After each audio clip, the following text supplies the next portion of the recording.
Praise the lord. ఈరోజు వాక్యాంశము యెషయా గ్రంథం 49వ అధ్యాయం 6వ వచనం.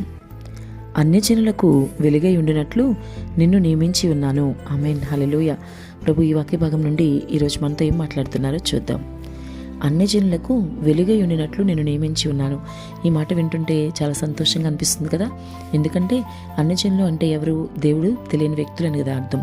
వాళ్ళకి యేసు యొక్క గొప్పతనం ఏంటో తెలియదు కాబట్టి వాళ్ళు ఇదొక మతము అనుకుని చాలామంది మరి ఇంకా దేవుని తెలుసుకోకుండా అన్యుల వలె, అంటే దేవుని తెలియని వ్యక్తుల్ని అన్యులు అంటారు, ఆ విధంగా ఉండిపోతున్నారు. అయితే అటువంటి వారికి యేసు యొక్క సువార్తని ప్రకటించడం అనేది దేవుడు మనకిచ్చిన బాధ్యత. కానీ ఈరోజు నేటి క్రైస్తవులు గమనిస్తే చాలామంది నాకు ఈ విషయం ఏమి సంబంధం లేదన్నట్లు అసలు దేవుని గురించి ప్రకటించడం మానేశారు. వాళ్ళ ఇష్టానుసారంగా జీవిస్తూ మరి తినడం, తాగడం, వ్యాపారాలు చేసుకోవడం, ఉద్యోగాలు, ఇంకా ఆస్తి సంపాదించుకోవడం, ఈ పనులు మునిగిపోయారు.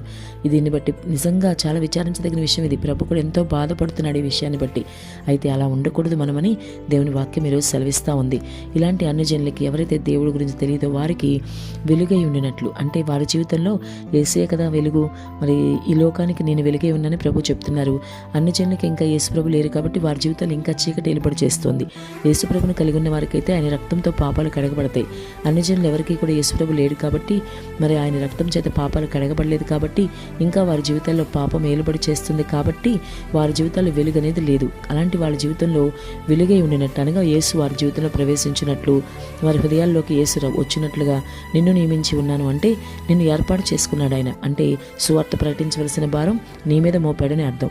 ప్రతి ఒక్కరు ఎవరికి వాళ్ళు నాకు కాదులే, ఈ వాక్యం వచ్చింది, ఎవరికి వాళ్ళు నాకు కాదులే, పలానా వాళ్ళు చేస్తారులే సువార్త, పలానా వాళ్ళు చెప్తారులే ఈ విషయం దేవుడి గురించి అని అనుకునే వాళ్ళు చాలామంది ఉన్నారు. కానీ దేవుడు ఈరోజు చెప్తున్నాడు కదా, నీతోనే సూటిగా మాట్లాడుతున్నారు. మరి నువ్వు దేవుని గురించి ప్రకటిస్తున్నావా? ఆయన నేను నియమించుకున్నానని మాట్లాడుతున్నారు. మరి నీ పరిస్థితి ఏంటి? ఈరోజు ఆయన నీకు చెప్పినా సరే నువ్వు నీ ఉద్యోగ వ్యాపారాలు వదిలేసి రాలేకపోతున్నావేమో. ఒకసారి ఆలోచించు. ప్రభు నీతోనే సూటిగా మాట్లాడుతున్నారు. ఆయన చాలా వివరంగా చెప్తున్నాడు, నేను నియమించి ఉన్నానని చెప్తున్నాడు. కాబట్టి చాలామంది దేవునికి తెలియని వాళ్ళు ఇంకా ఉన్నారు. ప్రభు యొక్క రాకడ సమీపంగా ఉంది. మరి ఈరోజే ప్రభు వస్తే వారి పరిస్థితి ఏంటి? ఆత్మలని నరకానికి వెళ్ళిపోవడమే కదా. ఆత్మల భారం నీకు లేదా? ప్రభు వల్లే నీవు అన్ని విషయాల్లో ఉండాలి కదా. ఒకసారి ఆలోచించు మిత్రమా. నీకు ఆత్మల భారం కలిగి ఈ రోజు నుంచే నా కనీసం సువార్త చెప్పు. నీతోటి బంధువులు, స్నేహితులు, నీతో పనిచేసేవారు ప్రతి ఒక్కరికి కూడా యేసు గురించి చెప్పడానికి ప్రయత్నించు. దేవుడు నీకు తప్పకుండా సహాయం చేస్తాడు. నీ ప్రతి ప్రయత్నాన్ని విజయం ఇచ్చే దేవుడు నీతో ఉన్నాడు. మరి ఎందుకు ఎట్లా వెనకడికి వేస్తావు? నువ్వు నేను నియమించుకున్నానని చెప్తున్నాడు ఆయన. అంటే నీవు మాత్రం రక్షణ పొందుకుని నేను సేఫ్ జోన్లో ఉండాలి, నేను నా కుటుంబం అనుకుంటే సరిపోద్దా? యేసు తెలియని వాళ్ళు అనేక మంది ఉన్నారు. నీ చుట్టుపక్కల నీ బంధువులు, స్నేహితులు ఎంతోమంది ఉన్నారు. అందరికీ ఈరోజు నుంచి ప్రకటించు. అన్ని జనులకి వారి జీవితాల్లో చీకటే ఉంది, ఇంకా వెలుగుగా యేసుప్రభు వారి జీవితాల్లోకి రావాలంటే నువ్వు నోరు విప్పి నేను నియమించుకున్నాడు కాబట్టి. దేవుడు నన్ను నియమించుకోవడం, నిజంగా నేను నియమించుకోవడం అంటే ఎంతో ధన్యుడివి నువ్వు. దేవుడు నన్ను నియమించాడు, నేను ఎంతో ధన్యుడిని, ఈ పని నేను నమ్మకంగా చేస్తాను అన్న ఆలోచన కలిగి ఈరోజు నుంచైనా నీవు అన్యజనులకు వెలిగే ఉండినట్లు మరి సువార్తను ప్రకటించు. దేవుడి గురించి ఇతరులకు చెప్పు. ప్రభు నీకు తప్పకుండా సహాయం చేస్తారు.